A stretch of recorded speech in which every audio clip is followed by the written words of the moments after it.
servicio, dirían los viejos de radio, y Edgardo Moca citó a Jorge Alemán para explicar varias cosas sobre las derechas en este momento del mundo. Qué mejor que hablar con nuestro amigo Jorge Alemán para preguntarle sobre esas cosas. Hola Jorge, Daniel Chalaquian te saluda desde la 530. Hola, ¿cómo estás? ¿qué tal Daniel? ¿Cómo te va? Un gusto.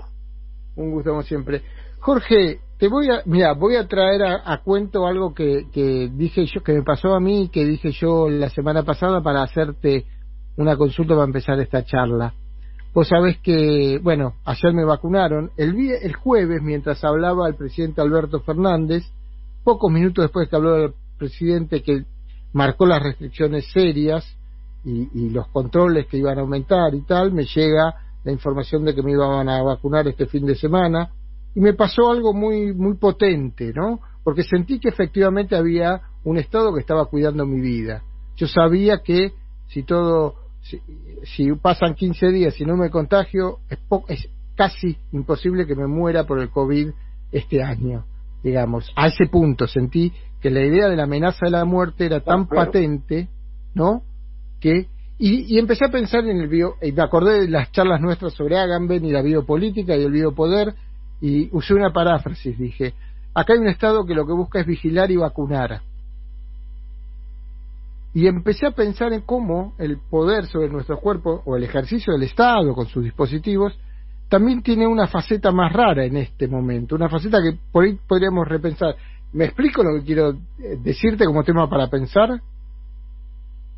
Sí, has parafraseado el libro de Foucault, Vigilar y Castigar, y al poner de segundo término la palabra vacunar, la idea de vigilar cambia de sentido, digamos, ¿no? Claro, esa es la idea. Digo, hay un Estado que puede utilizar dispositivos que tienen que ver con este sistema habitual de control y de ejercicio del poder sobre los cuerpos, que pueda también tener que ver con otra cosa, o sea, girar un poco ese sentido. Bueno, a mí me parece que evidentemente sí. Por ejemplo, que te has vacunado, además de que me alegro mucho y que es una suerte, si pensamos en términos geopolíticos la cuestión y el lugar de Argentina en el mundo, no creas que es tan sencillo la vacunación, porque si resulta que ahora Europa no puede dar, por ejemplo, como es el caso de España, la segunda dosis de AstraZeneca, y la quiere sustituir, pero sin ensayos suficientemente probados por la Pfizer, porque no tiene vacunas, o le tiene que hacer firmar a los que se van, los que opten por sí o sí la segunda AstraZeneca, firmar un papel ellos, lo cual está generando un desconcierto terrible.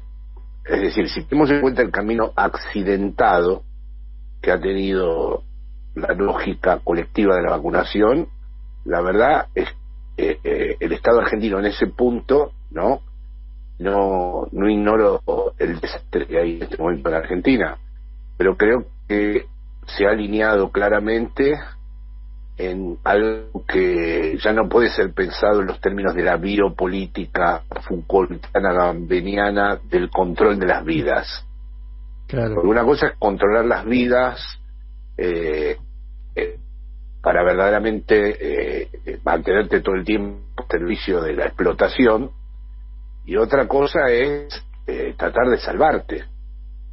Y me parece que en este momento el mundo se está dividiendo entre gobiernos o estados que tienen de algún modo una posición de salvar dentro de todos los inconvenientes que hay, las limitaciones que hay a la comunidad, y otros que han trazado otra línea divisoria en donde eso no parece ser lo prioritario. En el caso de Argentina es efectivamente así. El cambio de política tenía una trayectoria muy confusa, porque en unos sectores parece tener un valor positivo, en otros un valor negativo. Ahora en Argentina, si tenemos que hablar del valor negativo de la biopolítica, lo encarna la oposición, que es un poco dejar morir. Claro. O que se salve que se tiene que salvar. Sí, claro, exactamente, ¿no?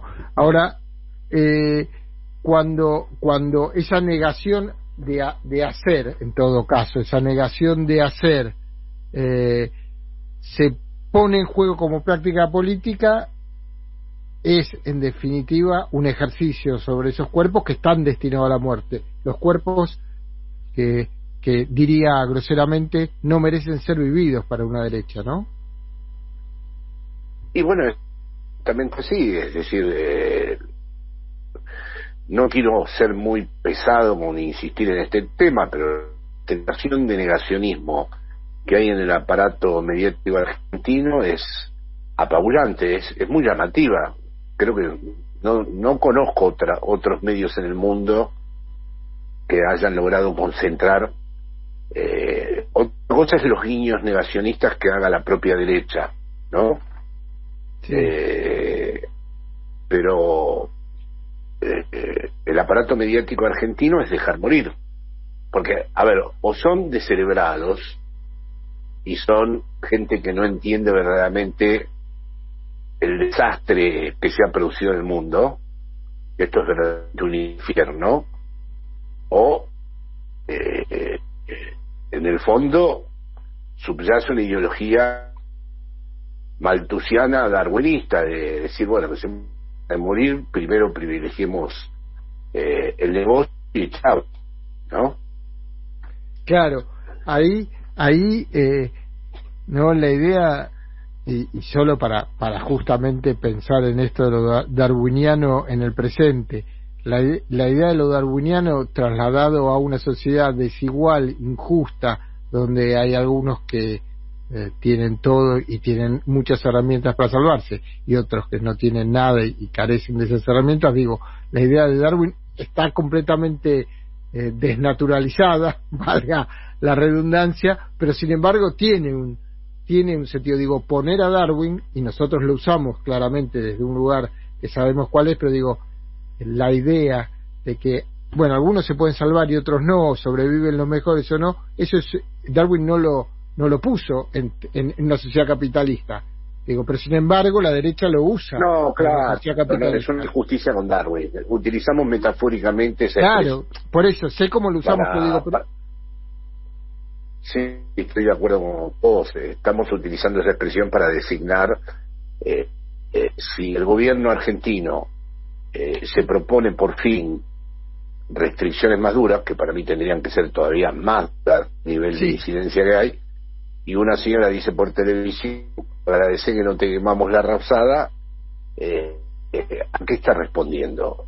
Es decir, ¿cuál sería el motivo de quemar la rosada? Que se tomaron unas restricciones para salvar a la gente. Es decir, evidentemente ahí hay una ideología en juego donde lo que está como trasfondo, dejemos de árbol de lado para no ser injustos, que es que a esa enorme historia de desigualdad que atraviesa la historia argentina se le sume ya el desenlace final de la desigualdad, que ya hace rato que pasa en muchísimos periféricos, que es que la gente se muera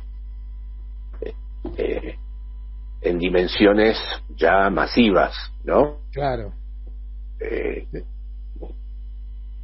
Te hago Jorge, te corro un poquito aquí porque no hemos hablado de lo que pasó en Madrid y de lo que vos, como vos analizaste también de algún modo la salida de Pablo Iglesias de la política en España, de lo que significa eso en términos, digo yo, ¿no? De una suerte de derrota, de un momento de la historia, no sé si un fin de un momento, pero sí de una derrota muy potente para un proyecto emancipador en España, ¿no?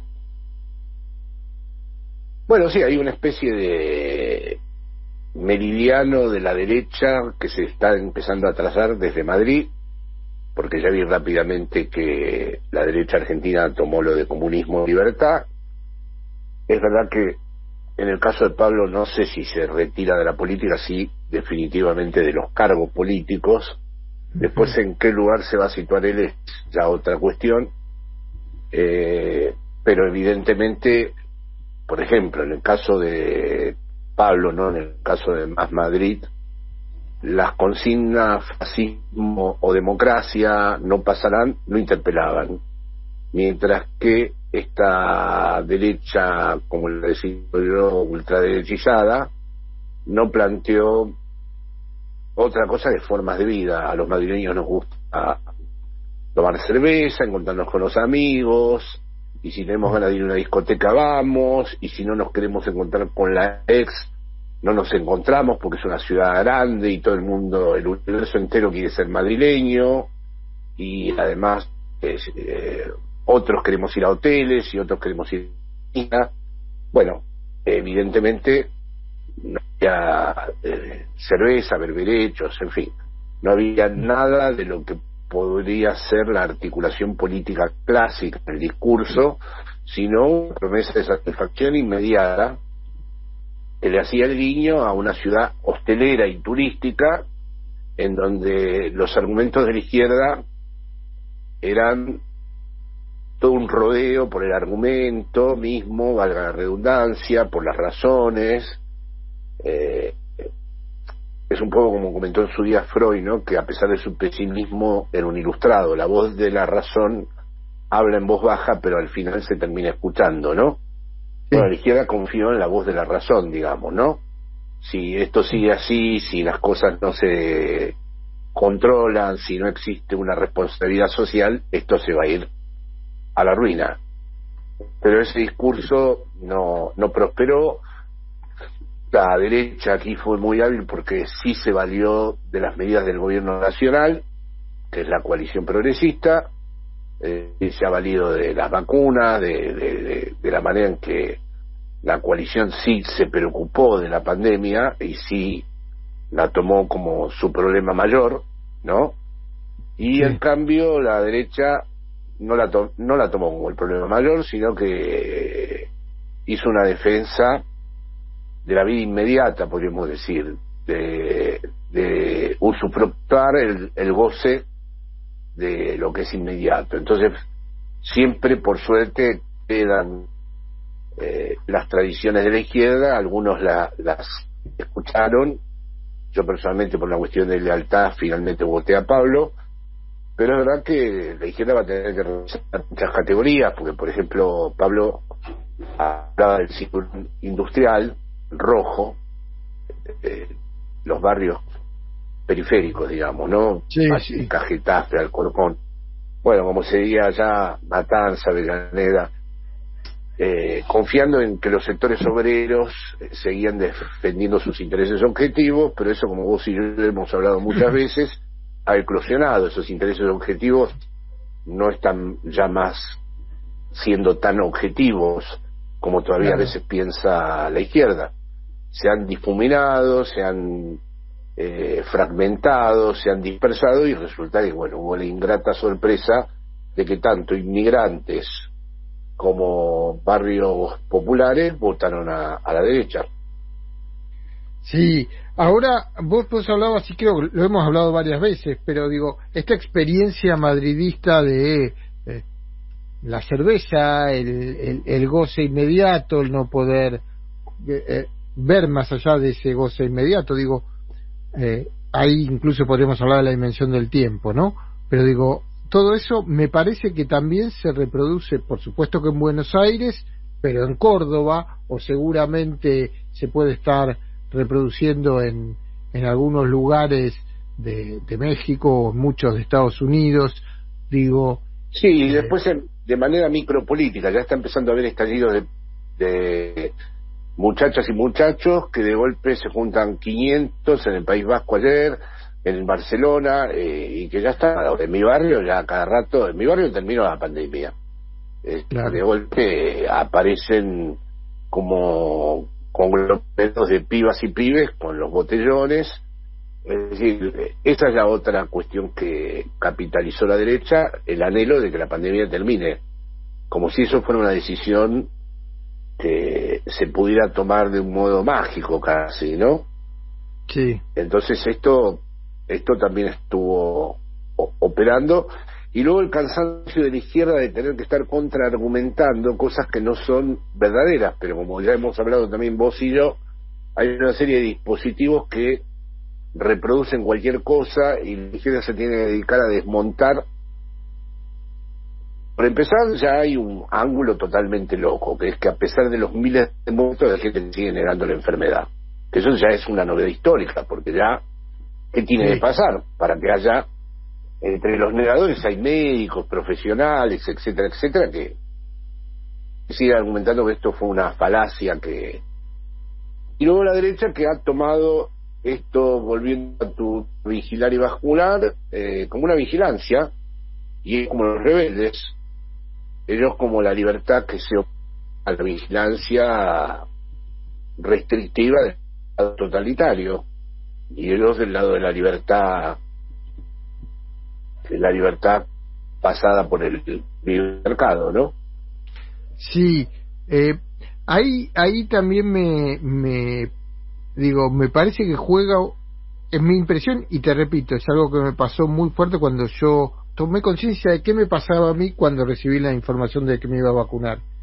Digo, hay algo que no se dice, que es esto nos está amenazando de muerte, esta pandemia nos está amenazando de muerte a cada uno y cada uno de nosotros. No es tan lejana esa posibilidad. Sí, es así. Digo, ¿cómo opera la negación? Centro público. Sí, claro, es que realmente para uno es enigmático, porque yo fui al centro público y éramos los de los 70 años, ese era el corte, de 70 para arriba, y me senté a esperar el turno con un montón de personas mayores que estaban vivas de casualidad, porque este oleaje maligno se llevó un montón. Y yo personalmente tengo, por supuesto, varios amigos y amigas que han muerto del lado de allá y del lado de aquí. Entonces sí, es providencial eso. Es como decir, bueno, ha quedado. Pero claro, la gran pregunta es si esa izquierda que se articula en relación a fundamentos racionales, sanitarios, y de estar alerta para prever el tsunami trágico que puede haber en cualquier momento, ¿qué puede hacer frente a una derecha que realmente parece querer fiesta, como hemos hablado vos y yo, la desinhibición, y ahí es donde las interpelaciones clásicas de la izquierda no conquistan la autoridad que deberían conquistar. Hay algo allí que obviamente tiene que ver con la capacidad de instalar sentidos que tienen las derechas, pero porque tienen los fierros, diría Néstor, los fierros mediáticos, pero también hay algo de aquello que la racionalidad metódica no nos permite terminar de hacer circular claramente y en función de lo común, ¿no? De lo comunitario, de lo de todos y de todas, sino en lo individual. Digo, pensar en esa vida que es de todas y de todos, y no pensar en mi vida. Sí, además justo en una encrucijada pandémica donde si te vacunan a vos, no es que solamente te proteges vos, sino que ahora a partir de ahora, vinculadas a vos, empiezan a estar más protegidas. Bueno, esta mínima, digamos, que es como una especie de célula del contrato social o del pacto social, la derecha la está destruyendo. Sí, totalmente. Y hay clarísimos propósitos de destruirla, porque es como vamos a decir, el primer eslabón del sentido de lo común, ¿no?